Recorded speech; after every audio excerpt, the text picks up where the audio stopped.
Nathaniel Ogunniyi from the Conservative Party conference in Manchester. Nathaniel, good morning. Good morning. Of course, do get in touch with your thoughts, anything that Nathaniel and I discuss. 0333 003 2353 is the WhatsApp, or you can text us 87222. Start your message with the word Times. Nathaniel, you're a young man, you're a Conservative Party member. Do you think that this promise from Mel Stride, this first job bonus to try and help young people buy a new home, is going to butter parsnips? Well, I think it's a step in the right direction. For a while, I think the party has realised that they need to convince younger voters to vote Conservative. And of course, it's not about sort of getting 16-year-olds to think that becoming Conservative is cool. But I think there is a class of young professionals, particularly those who work, in the city, in what people might describe as sort of relatively good jobs, but people who are relatively well off, who don't vote Conservative simply because they don't think the Conservative Party has policy to offer them. And so I think this announcement of the sort of £5,000 NI rebate that you give young people when they buy their first home is the first step for the Conservative Party in offering policy that attracts that sort of class, which they've lost previously. You'll see that the average age that a person votes Conservative has gone up massively. So at the last election, it went up from 39 in 2019 to 63 in 2024. And winning back sort of that middle group of voters there, I think is a big aim of the Conservative Party. I think it's extraordinary, that statistic, the fact that the average has gone up quite that much in the space of 5 years. I suppose I always wonder, we talk about, it's the economy, stupid, economy. That's what you should be talking about. It's the cost of living. That's the thing that's going to win people over. Do you think that is what young people will, say, decide to vote Conservative or Labour or Reform over? Or actually, are there broader issues? Is it sort of the culture, the vibes, if you will, of a party that are going to win over young people? Well, I don't think you can totally separate the two. I think if you have a sound economic policy, if people see that you can prioritise the issues that are facing them, then I think that then creates a culture whereby it feels okay to do this, whereby people feel like the party sort of prioritising what the issues that affect them the most. And so I wouldn't necessarily split the sort of like core, hardcore economic policy in questions like that from the sort of social vibe around these things. I think the two sort of link themselves together quite nicely. Michael gets in touch. Reducing national insurance for business to keep young people in work would do more to help them buy a house than Mel Stride's latest gimmick. Thank you for getting in touch, Michael. I would say, in defence of Sir Mel Stride, he has been very opposed to the government's increase to employers' national insurance contributions. It's not specifically in this article, but we have to hear from him later. I suspect it is something he might well bring up. Talking of things that might come up at Conservative Party conference, Nathaniel, Boris Johnson has admitted, saying that he got carried away on net zero. Those are his words, not mine. There has been this sort of increasing kickback against net zero. Kemi Badenoch describing herself as a net zero sceptic, not a climate sceptic. She's very clear to try and draw that definition. I find this interesting in that Boris Johnson was one of the key proponents of trying to make the world greener. It struck me as quite a big part of his conservatism was sort of green Toryism, if you will. What do you make of him now saying, actually, it's probably wasn't quite the right priority, or we should maybe tone it down a little bit? Yes, I think when people think about what Boris Johnson might have gotten carried away with, net zero isn't quite the first thing that they think he got carried away with. But we can come back to that, I suppose. Yes, the whole climate issue, I think, is one that within the Conservative Party and Kemi's recent acknowledgement that she was skeptical around net zero is sort of an area of growing contention. This for Kemi is a long time view. So in the debate around net zero, or the main debate around net zero rather, back in 2017, while Theresa May was Prime Minister, Kemi was one of the MPs that sort of stood up and said, this is a great idea, but sort of, can anybody actually tell me how much achieving this policy will cost? And unusually enough for sort of a headline flagship government policy, no one was able to do so. And so the question that she asked back then around not saying that this is a bad thing, but just questioning how much this will cost us to achieve is one that she's had for a while. And I think it's one that still needs to be answered. Loads of people, I think, are happy to achieve net zero and indeed see the benefits not only to the environment, in terms of carbon emissions, but in terms of cleaner air and things like that. But I think people do see the benefits of net zero in many areas. But the question they have is, how much will it cost us to get there? And I think it's slightly misleading to pretend that there aren't costs. It's slightly misleading to pretend that there wouldn't be an impact if we were to, for instance, ban North Sea oil and gas.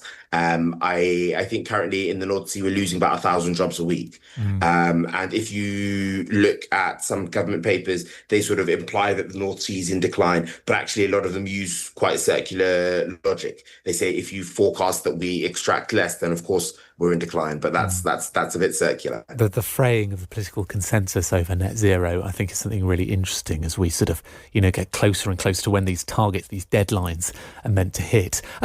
Just finally, before we move on from the Conservative Party conference, this is obviously, it's quite a big test of Kemi Badenoch's leadership. She is open to a leadership challenge under the 1922 committee's 12-month rule come November.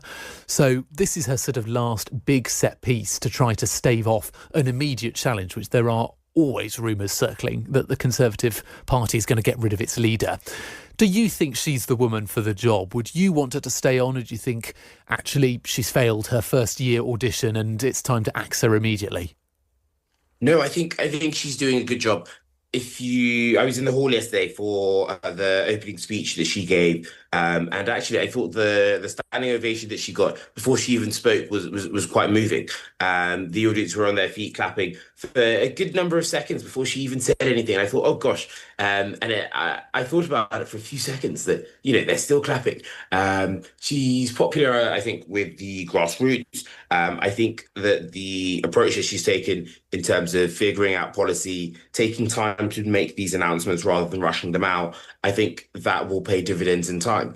I think you look at reform and the difficulties that they've had because some of the policy announcements that they've made, which have been not thought through, they've had to reverse course on some of the announcements that they've made. That's a fate that I don't think the Conservative Party will suffer under Kemi Badenoch because they've taken some time to think about things. And let's move on from Conservative Party conference in Manchester, which of course there'll be broadcasts from all throughout the week. So there'll be plenty of talk from Manchester. Front page of the Times, Shabana Mahmood, the Home Secretary, talking about police could be getting the power to ban repeated protests. And this is particularly in the context of pro-Palestinian marches over the weekend, days after the terror attack at the synagogue in Manchester.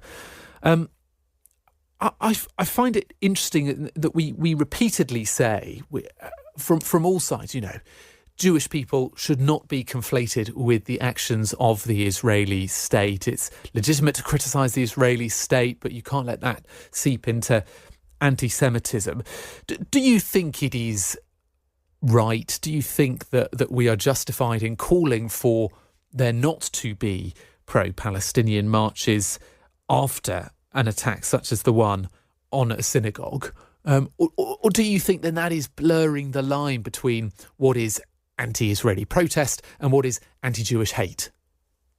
Yeah, I think you hit the nail on the head when you sort of talk about distinguishing between the two. I think the leaders of both Conservative and Labour parties have made it quite clear that while it is possible to criticise the state as a whole, we should make sure that never seeps into sort of anti-Semitism, and so we should sort of make sure the two are quite separate. I think the plans that the Home Secretary is looking at include potential jail time, unlimited fines, if protests that are banned still go ahead. I think the idea behind that is allowing the police to sort of consider the cumulative impact of these protests. So rather than saying, oh yes, you have a right to protest, and so this one protest can just go ahead, I think it's about taking a slightly broader view. And I think the Home Secretary will have a bit of work to do in terms of proving, not just to the House of Commons,